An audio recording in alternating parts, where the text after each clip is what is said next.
Hello and welcome to the Legends and Lads Cricket Podcast. I am Chirunandan Srinath, your host for this week. Joining me on this show is my co-host Krishna Maitreya, and welcome to yet another episode of Cricket's biggest what ifs. So in this episode, we are talking about a team that was my second favorite when I was following cricket.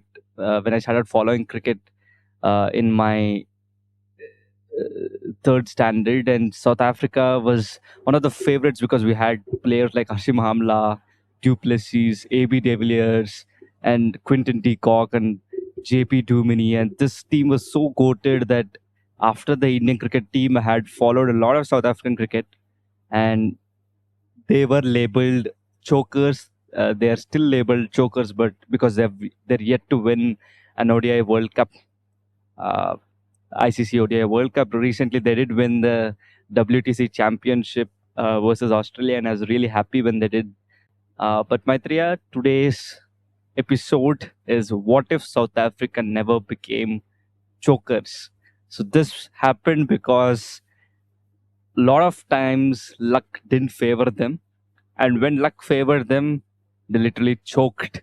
They had their own ways to lose the games, to lose important knockouts, whether it was in the 1992, where weird rules ruled them out of the tournament, in 1999, where they lost the match versus Australia, in the 2003, how miscommunication actually, let down South African team, and 2015, where they almost could have won, but a New Zealander on that day, Grant Elliott, pulled away victory towards their side.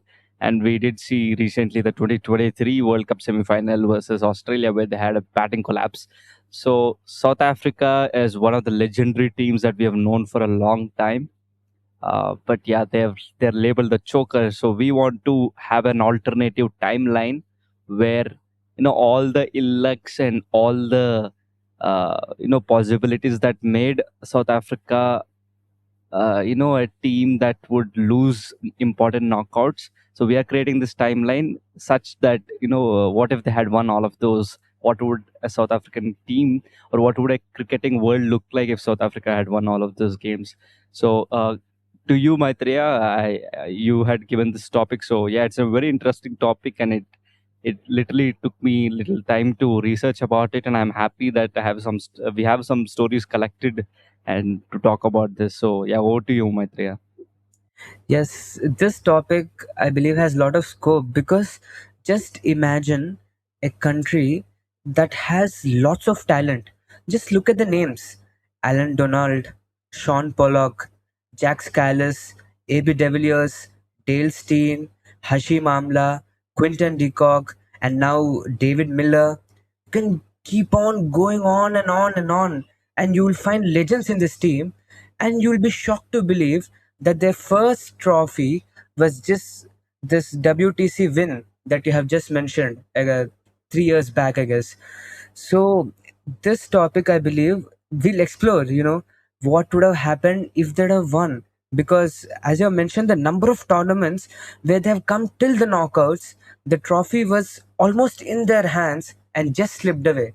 And it is not just once or twice, it has happened almost 5 to 7 times. And that's a lot, I think. Even for Lady Luck not favoring them, that's a lot. So, a lot of content to talk about. So, over to you, Chiru. Yeah, just before I start about the 1992 World Cup, Maitreya, I just got remembered, that the 2024 T20 World Cup, they did come to the finals against India, and almost, you remember South Africa were almost winning it. I think they required 30 of 30 balls, and David Miller was on strike, and I remember that superb over from Bumrah, Hardik Pandya, and then Bumrah again, and then uh, it went on to Hardik Pandya bowling the last over, and how we won that last. And I mean the first ball of the last over, David Miller getting caught on the boundary, Surya Kumar Yadav catching that on the boundary. So it was a brilliant match that I remember. Uh, what I mean to say is, even in the T20s, it's not gone in their favor. So I just got remembered of that. So they've always choked and they've always found some new ways to lose. So it all started in the 1992 World Cup versus versus England, and it had really weird rain rules. And at this point of time, cricket was getting commercialized by the broadcasting company, and this broadcasting company in Australia, they were deciding the length of each innings. And when I started reading this article about this in the articles and seeing videos, I had found a very similar headlines between all of them, and that was like, it said something like the day when cricket failed South Africa. So I was like, I knew something had happened that day, but I didn't know that it was a broadcasting company deciding some rules for the cricketing. This shocked me. I didn't know about this until until I was given the task to research about it deeper. England scored 252 for 6 that day, and South Africa were chasing it well. They needed 22 of 13 balls, and when you had hitters like Brian McMillan and Richardson, it was absolutely chaseable.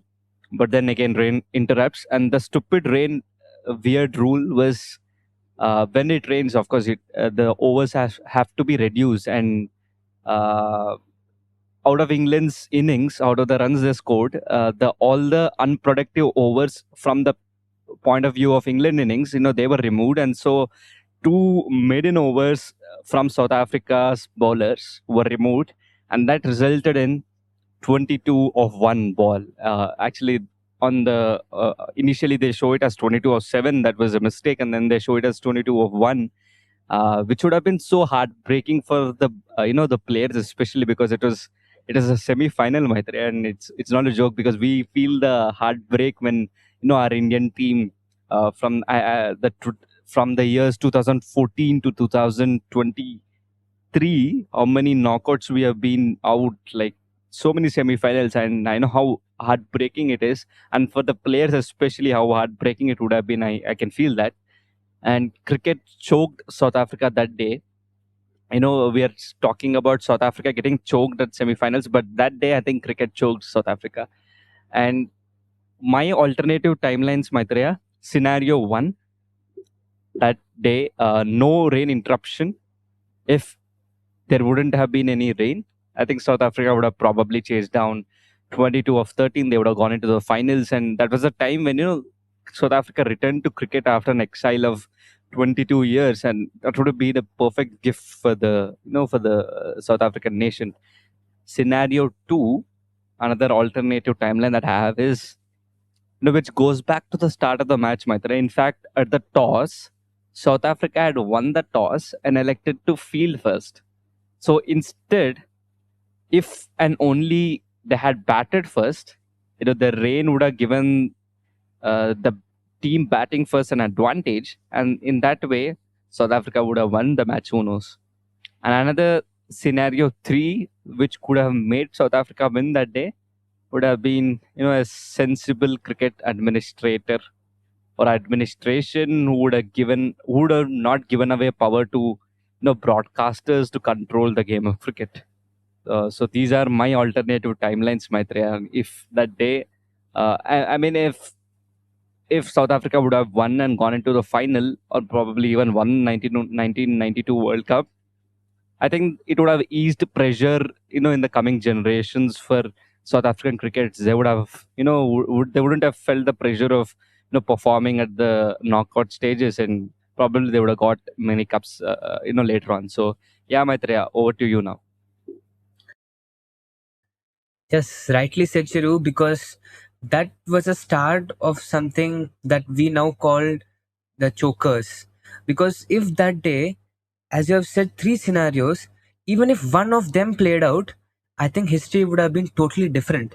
Because that South African team was playing, as you said, after 22 years of exile, and they had nothing to lose, because actually their stay at the tournament was also in question, because they would have been called back home mid-tournament due to some political reasons if everything had not worked out well in the country. But they stayed till the semi-finals, and they had nothing to lose actually, and it would have been a perfect gift for a newly developed nation. But yeah, that's how it is. We can't change the fact. But now let's move on to the 1999 World Cup.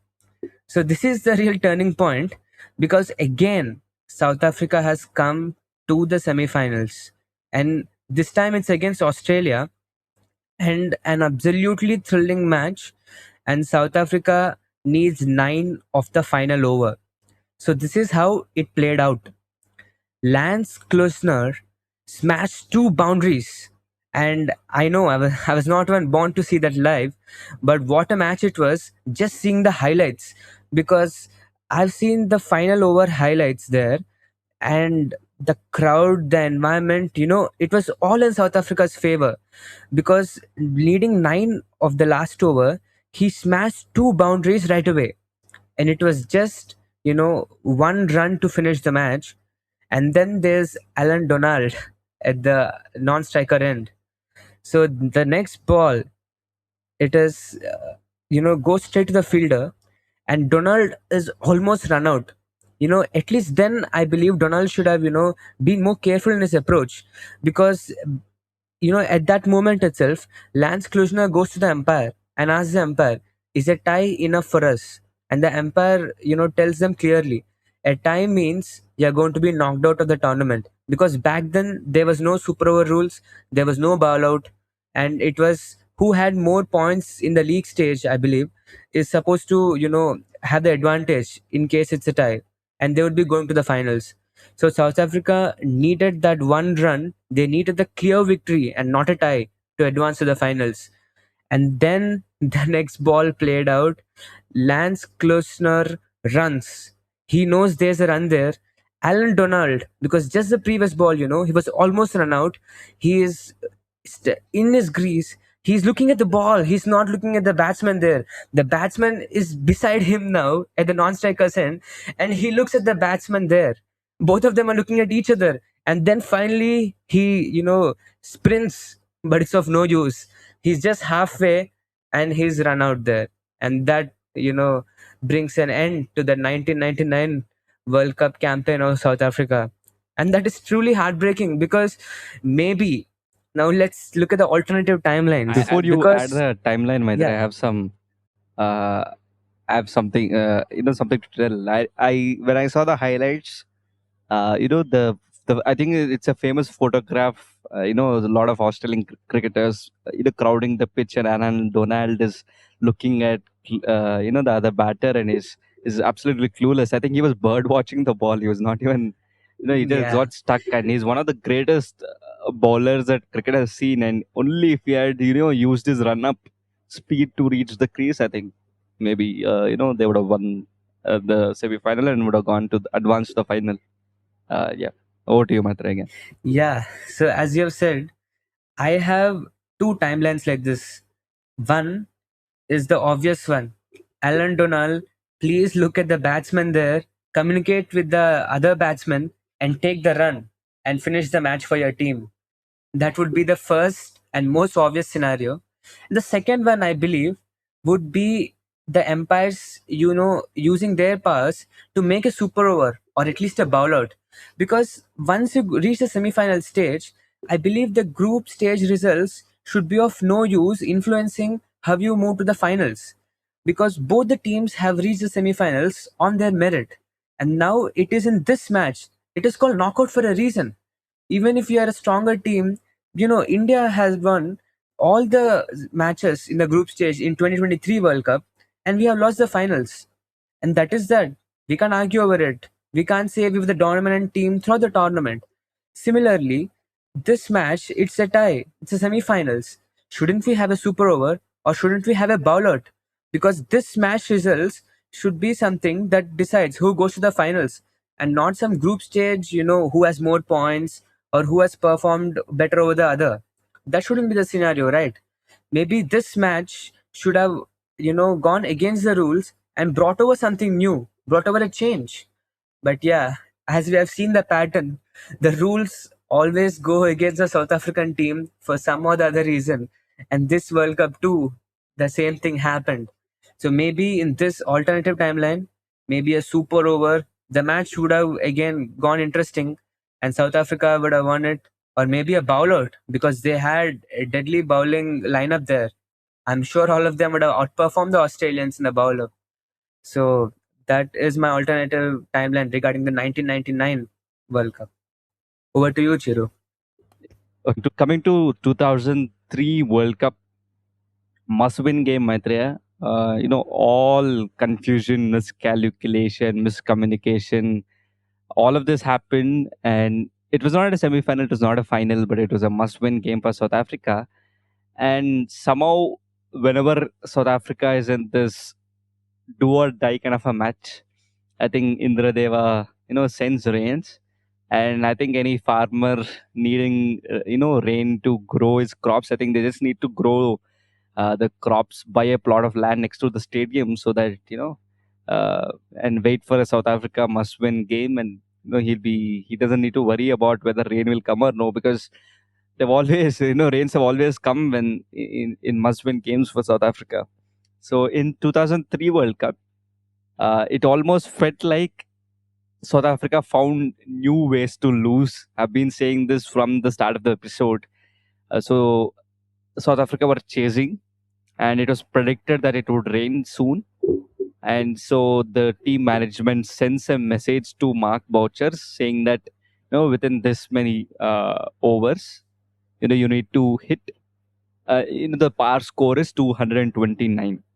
So what we understand by par score is 229 par score means you need to reach 229 and score runs further than that to win the match.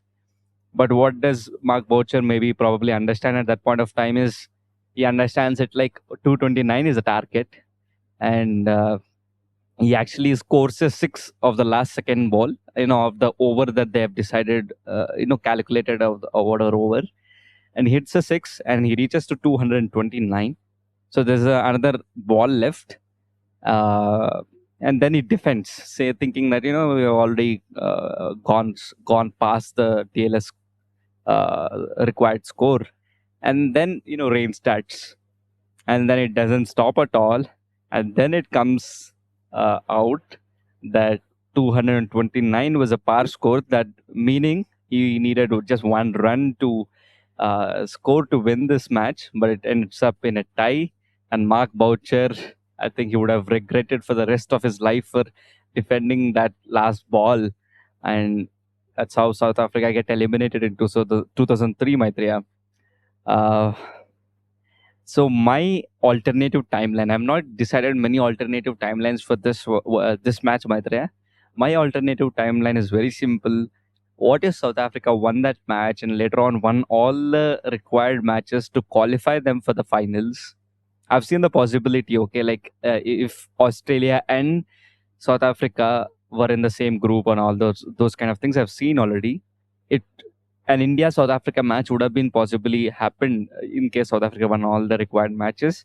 Just imagine, instead of Australia that day, we had 2003 World Cup finals between India and South Africa. And as usual, anyways, that South Africa will choke. Just that they will choke it later on. And what if the Indians would have won another World Cup, before 2011, and Sachin would have been a happy man. We talked about Sachin's episode in a What If episode, and we did talk about this 2003 World Cup. So, Maitreya, this is my alternative timeline. That will be so joyous, right? Yeah, rightly said. Because we are till now talking about South Africa winning even in the finals, but maybe South Africa coming to the finals. And India was obviously the more dominant one in the whole tournament. Sachin was a leading run scorer in the 2003 World Cup for India, not just for India, among all the teams also. So I believe with South Africa, India would have always been the choice for the winner. But as real history plays out, we know what happened and we can't change the facts, but we can always speculate. And that's what this segment is about, right? And then now moving on to the 2015 World Cup. This is still fresh in my memory for the main reason that this is the first World Cup that I have watched so closely.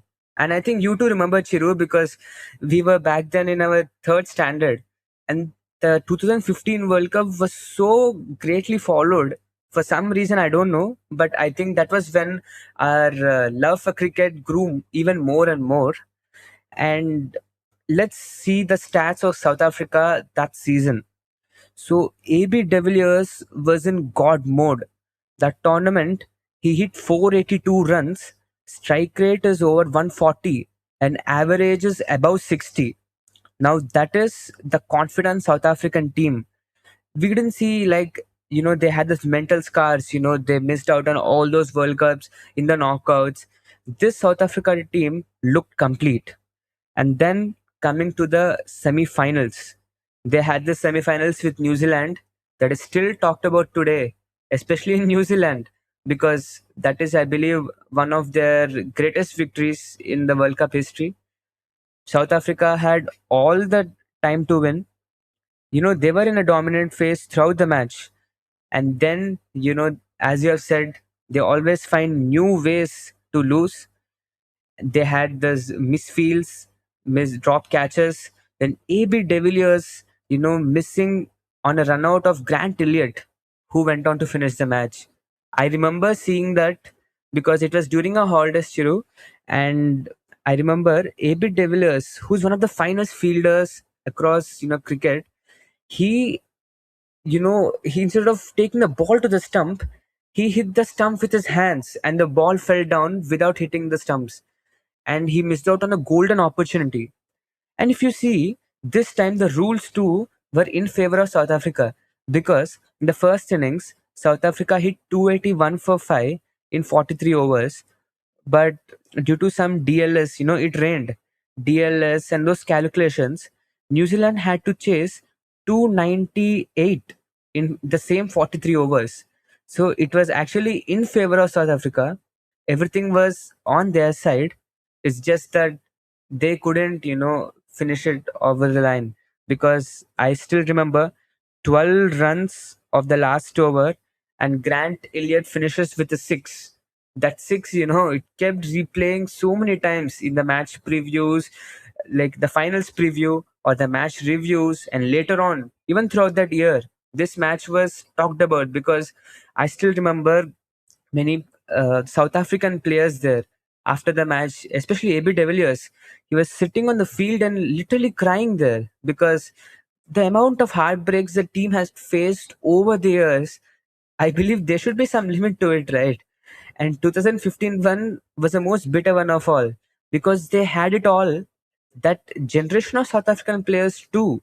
It was like, I wouldn't say once in a generation because South Africa had three generations of legends and they couldn't even get one World Cup. And this was AB de Villiers' last World Cup and he couldn't get it for them.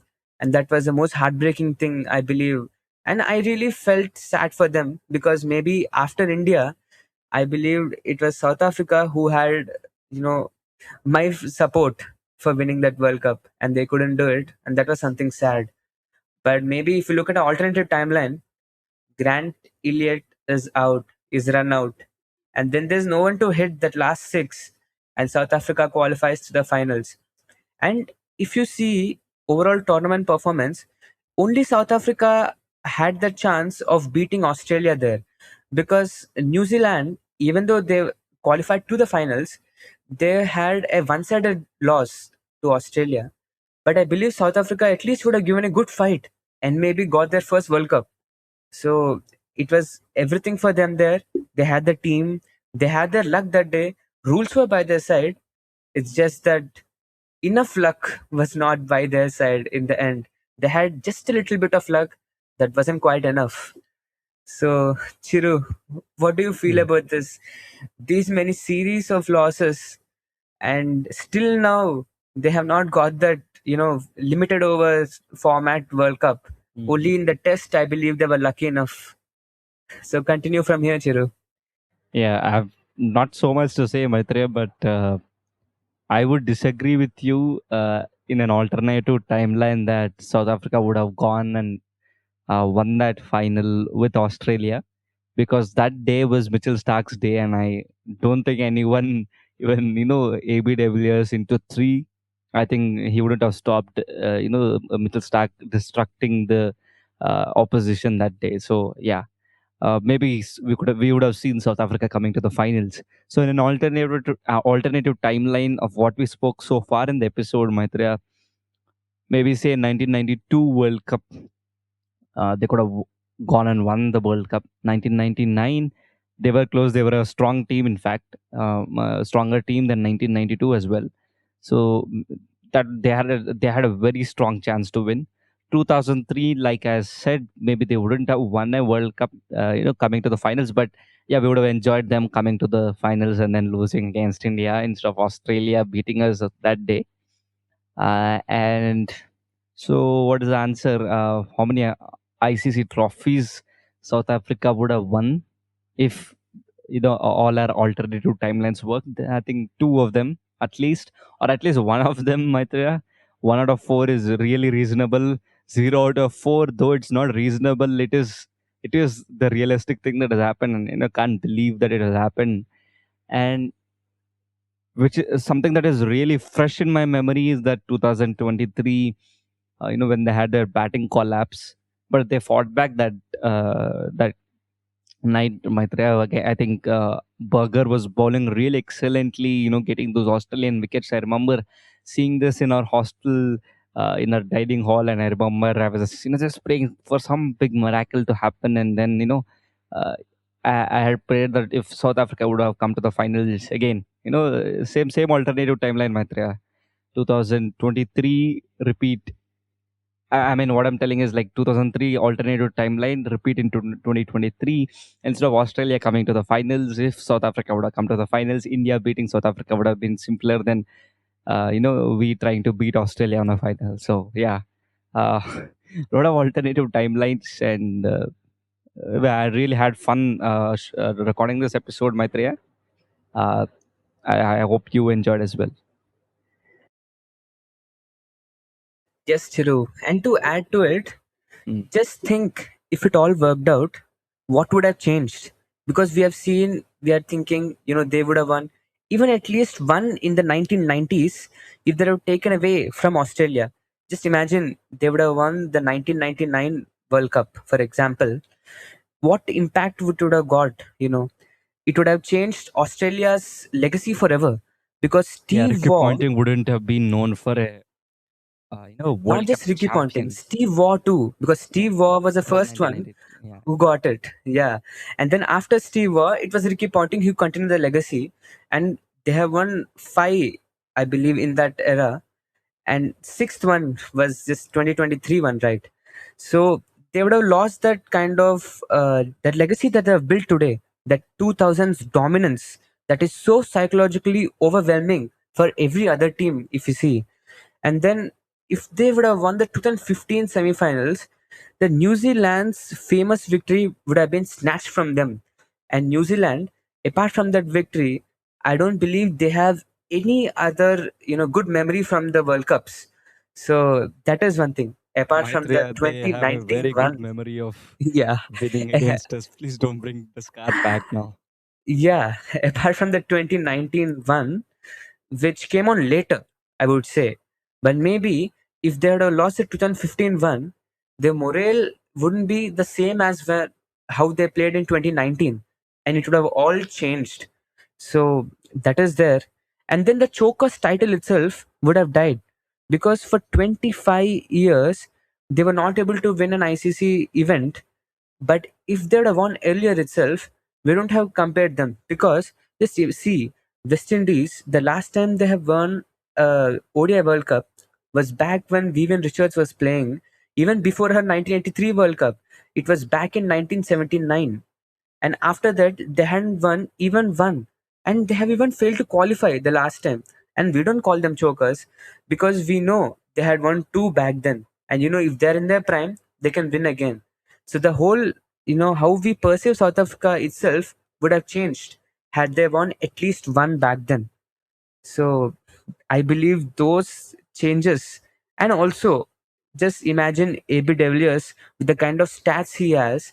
One World Cup would have been, cementing his legacy among the other ODI legends like maybe MSD or Virat Kohli or Vivian Richards, we would have compared them and AB de Villiers together. But just, the lack of World Cup there in his resume is what's, keeping us from comparing all of these people together.